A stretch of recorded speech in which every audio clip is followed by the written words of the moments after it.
आप सभी दोस्तों को मेरा प्यार भरा नमस्कार, गुड मॉर्निंग। कैसे हैं आप सभी लोग? आई होप मस्त होंगे, बेस्ट होंगे और आप अपनों के साथ जहां कहीं भी होंगे खुशहाल होंगे और रहना भी चाहिए। आज दोस्तों बहुत छोटी सी एक स्टोरी है, बहुत छोटा सा 2 मिनट का मान लीजिए, लेकिन इसका अर्थ पूरे जीवन भर आपको तरोताजा और नया एहसास कराएगी और बहुत बड़ी सीख हमें मिल रही है। एक बार की बात है दोस्तों, गौतम बुद्ध भगवान के 3 शिष्य अपनी ज्ञान की प्राप्ति के लिए, मंजिल की प्राप्ति करने के लिए बहुत लंबी जर्नी पे वो लोग शोध करने के लिए निकले। दोस्तों जब वो लोग जा रहे थे रास्ते से, जाते जाते जाते जाते कई दिन की यात्रा हो गई, कई महीनों की यात्रा हो गई, और जब वो अपने गुरु जी अर्थात गौतम बुद्ध की शरण में पहुंचने ही वाले थे कि वहीं नजदीक एरिया में एक बहुत बड़ा विशाल जंगल पड़ गया।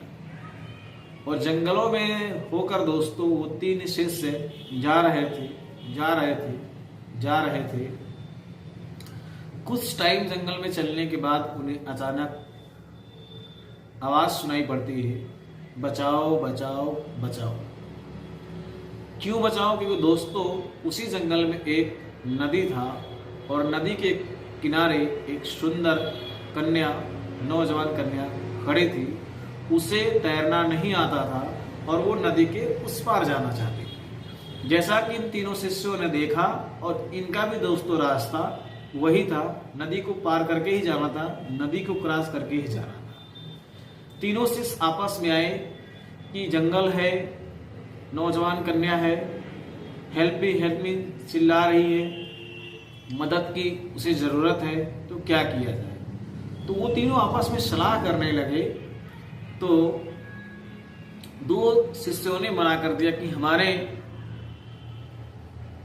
जानकारी के अनुसार हम लोगों को स्त्रियों को टच नहीं करना चाहिए, स्त्री जात से दूर रहना चाहिए। तो 2 लोगों ने मना कर दिया। अब एक को दोस्तों दया आ गई, एक हेल्प करना चाह रहा था और वो उस लड़की को, बालिका को कंधे पे बैठा के नदी की गहराइयों से होते हुए नदी के इस पार इस छोर पे लाके उतार दिया। अब तीनों शिष्य जा रहे थे, फिर लड़की को उन्होंने नदी के उस किनारे से उठाया, नदी के इस किनारे नदी पार करा के छोड़ दिया। लड़की अपने घर चली गई और ये तीनों शिष्य फिर अपनी यात्रा लगातार कंटिन्यू जारी करते हैं। कुछ टाइम के बाद जो है दोस्तों, फिर वो तीनों शिष्य आपस में डिस्कस करते हैं, यार ऐसा आपको नहीं करना चाहिए था, आपने तो उल्लंघन कर दिया नियम का। तो दोस्तों उसी में से जिन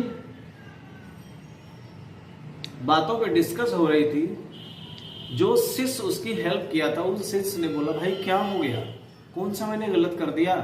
तो आपने यार स्त्री को, बालिका को टच किया, और जैसा कि हम गुरुजी की शरण में जब पहुंचेंगे तो हम वहां ये बात बताएंगे कि क्या हुआ। तो इस शिष्य ने जवाब दिया कि हम उसको उस नदी के किनारे हेल्प किए, पकड़े और नदी के इस किनारे लाके छोड़ दिए।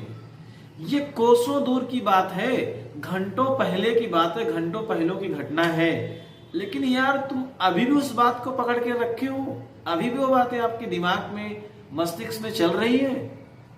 उसको भूल जाओ।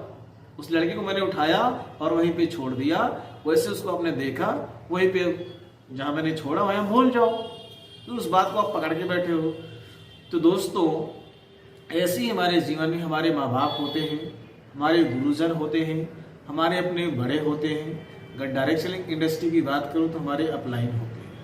अगर जाने अनजाने में हम ये नहीं समझ पाते हमें क्या करना चाहिए, क्या नहीं करना चाहिए, फिर भी अगर ऐसी कोई बातें हो जाती हैं दोस्तों कि अपलाइन या आपके अपने बड़े या गार्जियन या गुरुजन आपको डांट देते हैं, पनिशमेंट कर देते हैं, ऐसा कुछ वो आवेश में आके बोल देते हैं, तो ऐसा नहीं है कि माँ बाप हैं, गुरुजी हैं, सीनियर अपलाइन हैं, उन्होंने कुछ आपको कह दिया था वर्षों पहले कुछ महीनों पहले, कुछ दिनों पहले, कुछ समय पहले, तो आप जो है उसी बात को याद करके पकड़ के बैठे रहें और अपने दिमाग के अंदर से आप ईर्ष्या की भावना बना के रखें, अपने आप में आप जलते रहें कि जिस दिन मौका मिलेगा, जिस दिन समय आएगा, उन्हें हम बताएंगे, उन्हें हम समझाएंगे या हम ऐसा कुछ नहीं करेंगे।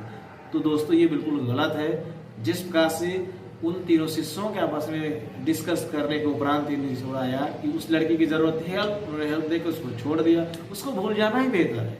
तो आपके अपने अपलाइन हैं, आपके अपने बड़े हैं, माँ बाप हैं, अगर उन्होंने सब कुछ डांट दिया, कुछ कह दिया, उसको भूल जाओ।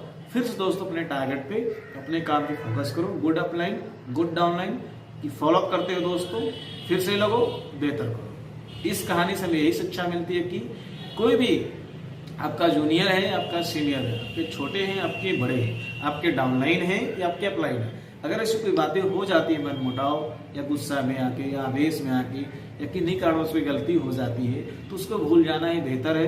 क्योंकि दोस्तों अगर भविष्य बेहतर करना है, भविष्य की तरफ जाना है, आगे बढ़ना है, तो पीछे वाली बातों को भूलना पड़ेगा, पीछे रास्ते को छोड़ना पड़ेगा। Self stand, better stand, all the best.